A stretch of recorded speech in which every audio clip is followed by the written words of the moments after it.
እኔም ከኔ ቀደም እንደተናገሩት አባቶቼ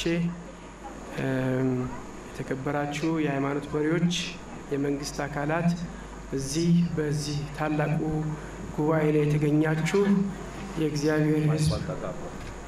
የእግዚአብሔር ሕዝብ የሆናችሁ ሁሉ ከነ ማዕረጋችሁ እዚህ ታላቁ ጉባኤ ስለተገኘው ስለ ሰላም ለማውራት ዳግመኛ እድል ስለተሰጠን በተለይ ስላዘጋጆቹ ማመስገን ወዳለው እግዚአብሔር ይስጥልኝ።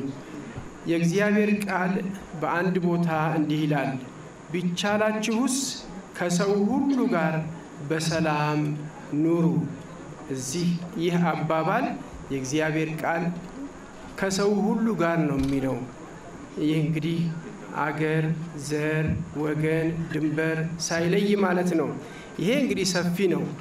ከዛም አልፎ እንደ አንድ ሀገር እንደ አንድ ኢትዮጵያዊ እኛ የሰማዩ አምላካችን የፈጠረን የሰራን ያበጀን እኛም ከርሱ ትእዛዝ ልንወጣ የማንፈልገው አምላካችን በሰላም ኑሩ ነው የሚለው። ለዚህ እንግዲህ ዋጋ ማያስከፈል አይደለም።